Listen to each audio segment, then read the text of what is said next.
Joining us now on the John Fredericks Radio Network, live in Rich Vegas today. In Rich Vegas, home of Rosie's Gaming and Rosie's Gaming Emporium. Go to rosiegaming.com. And the rosiegaming.com studios right here in Rich Vegas with Corey Lewandowski. Corey Lewandowski, thanks for being with us, sir. My pleasure, John. Good morning. All right, I want to start with what really matters, and that's your two boys playing football, Alex and Reagan. And I know you're excited about it. I talked to you Saturday. You were at the games. Give us an update. Well, it's so fun. My youngest boy is 8 years old, and my next boy is a twin, and he's 10. And they play, and it's it's the highlight of our weekends, really, to go and watch these guys play. And it's so fun because at 8 years old, they play both sides of the ball, and they're still learning the fundamentals of it. But unfortunately, both of our teams lost this weekend. But my son Alex had this amazing catch at the goal line that he took it away from a guy, and it was just a great play. And so the highlights like that really make it fun to be a parent and to go and support the children. And it's something my wife and I really like doing. I tell you what, I was at baseball this weekend with my son in North Carolina, who plays in high school, as you know, Joseph. And it becomes what you do. We've been doing it with him every weekend since he's 8. And it is a lot of fun, and it really brings your family closer together. So I'm really excited for Alex and Reagan. And now your daughter is in she's in middle school now, isn't she? Man, they grow up so fast. 7th grade, John. And the scary thing is tomorrow is her first away field trip with the school.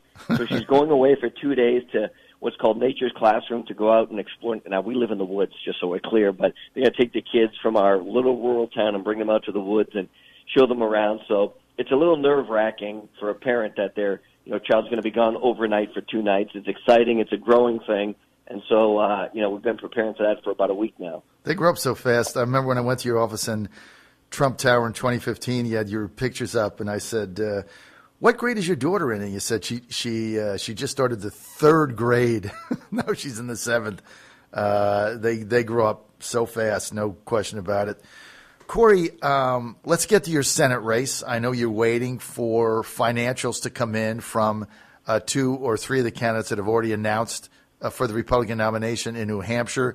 Is that still your plan? Well, it is, John. Look, the end of the third quarter was yesterday.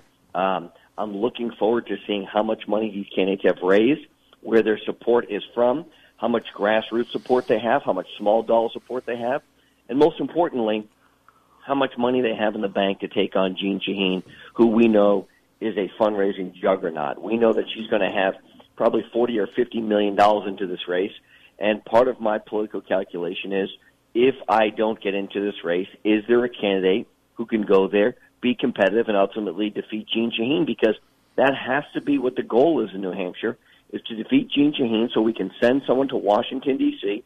who's going to support the Trump-Pence agenda.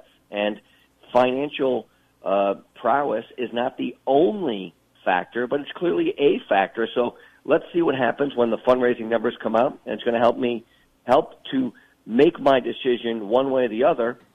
But, John, the other thing that's going to drive my decision, you know this, because you know my loyalty, your loyalty is very much the same as mine, is if there is a need to ensure that I have to be available to fight back, to push back against this fake impeachment narrative. And I mean that from the outside. I don't have any interest, desire, or plans to go inside this White House. I've got a great life on the outside.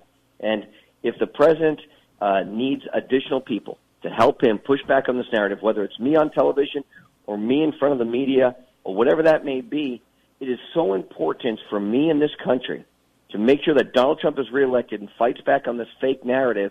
That's the only other factor that could come into play as I'm making my decision to run for the United States Senate. Well, look, Corey, it's a big one, and it's a big decision to be made because he's going to need defenders. Already, we're seeing Republicans run away and hide. This is what they normally do because they don't really, many of them, there's a lot of them like Mitt Romney and others that don't really support the president, his America First agenda. They're globalist. And so any sign of trouble, they run away. But let me ask you about this Ukrainian witch hunt. I mean, I read that transcript 5 times. A lot of other people did. And I just can't see where this is going. I mean, there was no quid pro quo. The president made no promises that were out of line. It seemed to me to be a completely appropriate call. Nobody will ask a single question to Joe or Hunter Biden. So looking at this as it stands right now with this impeachment inquiry, which, by the way, is an inquiry, it's not a hearing because there's been no vote in the House, which means that the Republicans can't even subpoena their own witnesses.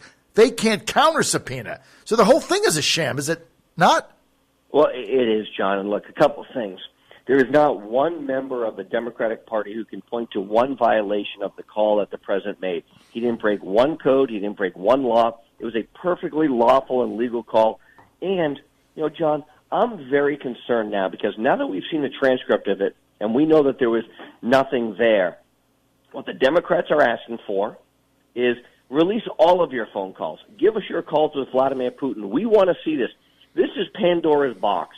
When you've opened this box and now you're asking for leaders of our country to share private and candid conversations with leaders of other countries, that will put those other leaders in a position of not being able to be candid, not being able to be forthright.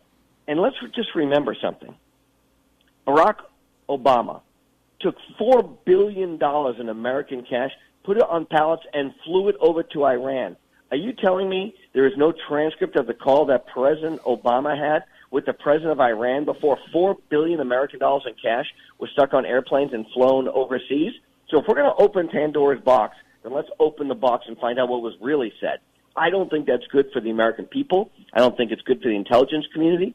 But just yesterday, John, through a Freedom of Information Act that was submitted by Citizens United to the State Department, I received a copy of the email outlaying the vice president at the time, Joe Biden's meeting with then the prime minister of the Ukraine in June of 2016. Do you know what words are unredacted in this 6-page email? The word all. So it's the heading that says all, comma, and then 6 pages of 100% redactions of Joe Biden's meeting with the Prime Minister of the Ukraine in June of 2016. Now, I'm not saying there's anything wrong with what Joe Biden did, but let's find out. Was he talking about Paul Manafort? Was he talking about Hunter Biden in that meeting? Was he talking about anything that would be untoward in that meeting? I don't know, but if we're going to press Donald Trump for every conversation that the president has with a foreign leader, then let's hold every single leader before him accountable, and let's put this out in public, which I don't think the Democrats want, and I don't think is good for the American people. The Democrats now are saying that it was the president's decision to hold up the transfer of funds going to the Ukraine that the Pentagon had approved for their defense. True or false? Yeah, John, that's what they're saying. But the truth is, right, those funds did make it to where they were going. And what we know is that there was nothing illegal about this, okay? Slowing things down and making sure we're doing things right is not a crime. And making sure, look, when President Trump had a conversation, from what I understand, with Zelensky, he didn't even know the funds were slowed down. He didn't even know they were on hold. So he felt no pressure because he didn't know anything was wrong. This is a narrative that started off as collusion, obstruction. We've now gone to impeachment. And what I think is going to happen is you're going to see these 30-plus members of the Democratic caucus who are sitting in districts that Donald Trump won, in my home state of New Hampshire won, and they're going to be put in a very bad position because they know if they vote for impeachment, it's the end of their political careers. And if they had any backbone whatsoever, those freshmen would stand up to AOC and the leadership of the Democratic Party and say, we're not doing this. We're not going to put the country through this. There are no high crimes and misdemeanors, and let's actually get something done so we can go back and campaign on what we've accomplished as opposed to trying to campaign on nothing. That will be their big downfall, John. We're with Corey Lewandowski, the former campaign manager, Trump for President 2016. He's also the author of 2 New York Times best-selling books, Let Trump Be Trump and Trump's Enemies. You can get them at your favorite bookstore or on my website, johnfredericksradio.com. Order them there. You're good to go. Corey, let me ask you this. Why won't Pelosi have a formal vote on impeachment? This inquiry is kind of a sham because it gives only subpoena power to the committee chairman. There's not a formal vote. Nobody goes on the record. Isn't this just a witch hunt without a vote? Just have a vote. John, this is very simple. Your listeners know this. There's no desire to actually come up with the truth. There's no desire to get to the bottom of what may or may not happen. If they wanted that, they could have an impeachment vote. They could put these people on the record. And what we saw when I had to testify in front of the House Judiciary Committee was they're not interested in finding the truth. They're interested in having a narrative that something has gone wrong. And that's where, look, I looked at the polling data. According to CBS, they're saying 55% of Americans now want to see an impeachment inquiry move forward. Well, look, I want to inquire about a lot of things. It doesn't tell me anything. But this is also the same firm, John, and you know this, CBS, that 2 weeks before the election came out with a poll that said Hillary Clinton was going to win 51-40 in the election. So you have to take these things with a grain of salt. And Nancy Pelosi has no interest in having a formal impeachment proceeding yet. That's why this is going through the House Intelligence Committee. And I remind your listeners that Adam Schiff is the same congressman who said unequivocally there was evidence of collusion with a foreign government when it related to the Russia witch hunt, that he saw it, that it was firsthand, and that Donald Trump was going to, be guilty of that, only to come and find out that, of course, all of that was just complete nonsense. It never existed, but he never apologized for it. But now his committee is going to head up this inquiry, and it's going to be a sham. We know that.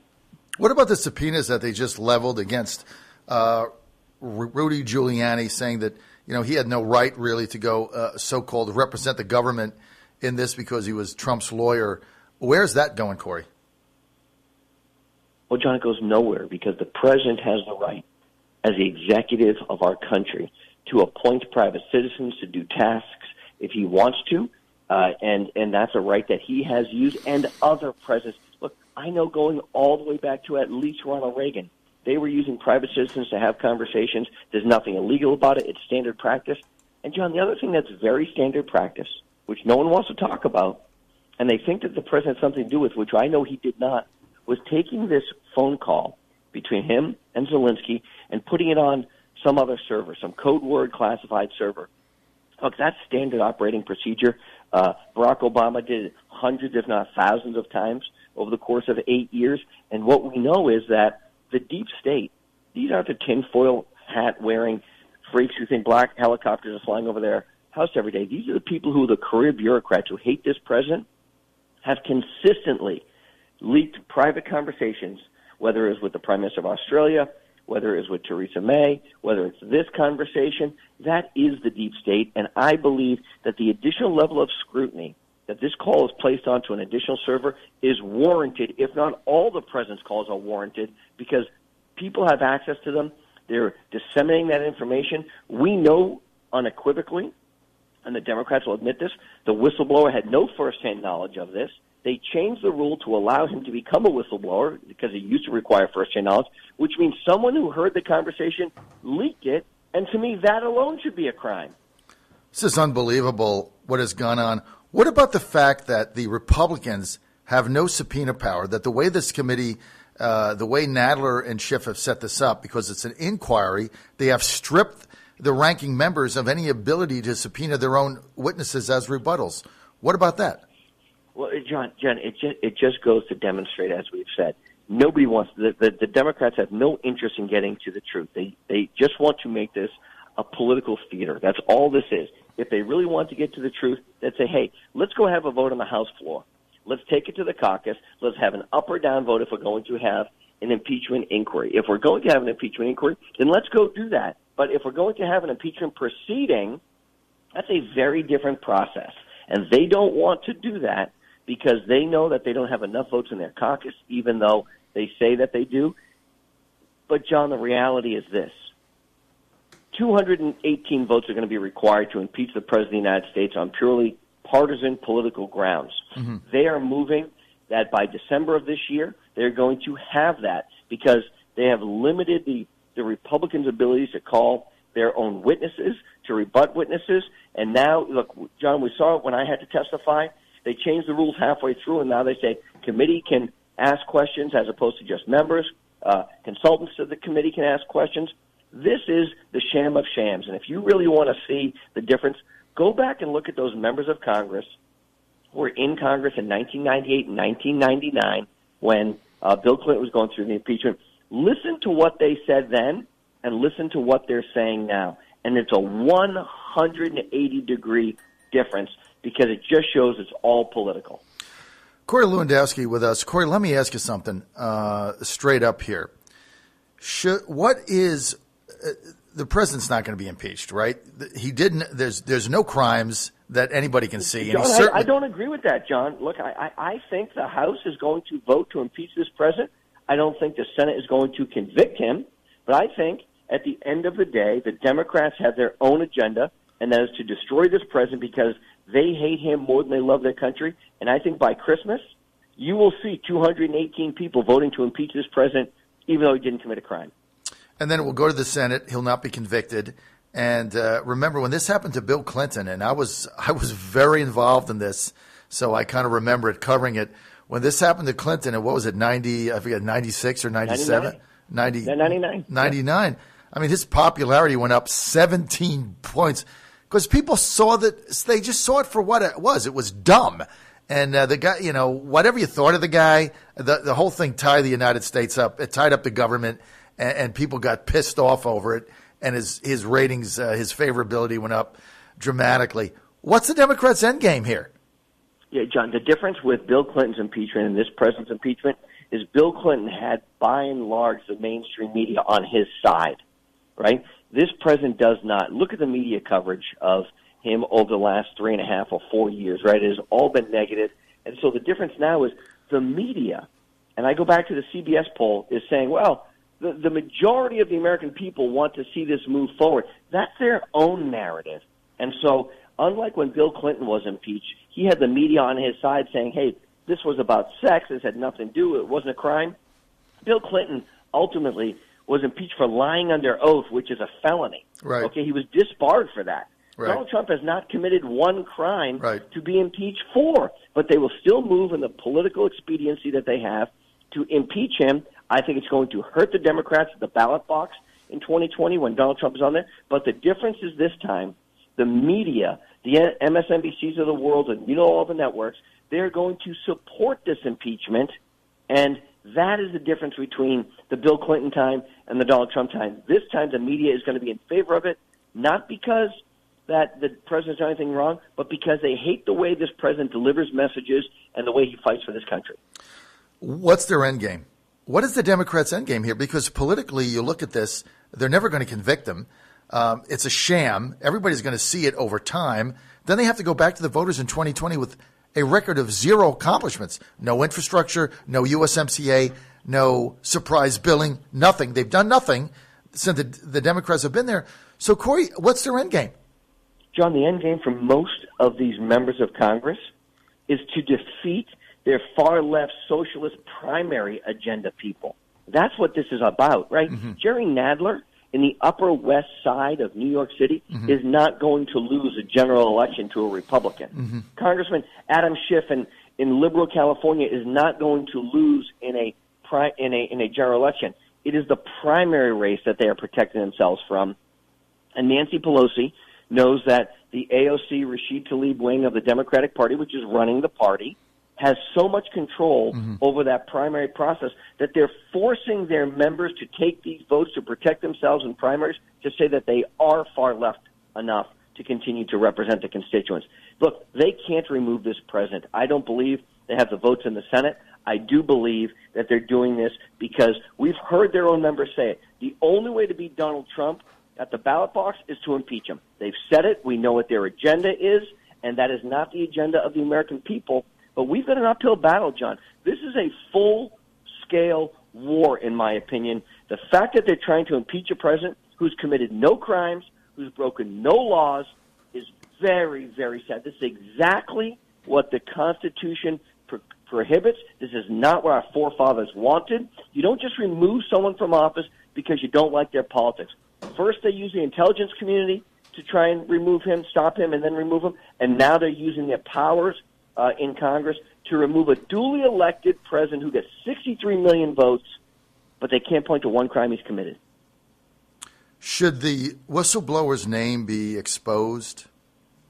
Absolutely, John. Why? Look, we have a system in our government, in our Constitution. You have the right to confront your accuser. We don't know who this person is. We don't know what their political bias is. We know that the Inspector General originally said that their complaint, this is the career employees at the Department of Justice. They said that the complaint that was filed did not rise to the level of forwarding it on. And part of the reason they gave in that was this person had an inherent bias against Donald Trump. We don't know if this CIA officer who was detailed to the National Security Council, as has been stated, had worked for, a member of Congress, a U.S. senator, has, had things on their Facebook or social media activity that has been anti-Trump. We don't know if this person is an acolyte of Brennan, who we know hates Donald Trump, right? We need to find out who this person is. John, can you imagine you walk into a police station and you say, hey, I just witnessed a crime against my family. Who did it? Oh, I don't want to tell you, right? I'm not going to point out who the criminal was. It doesn't happen that way, John. You have to be able to point to who the person is, and that person has a right to come and answer questions, and you have a right to ask that person questions. Look, you get into a car accident, whatever it is, you have a right. If someone commits a crime against you, you have a right to look at that person in the eye, ask them questions. That's how our system works. These anonymous complaints don't hold water. Look, you can't get a parking ticket based on an anonymous complaint. It doesn't work that way.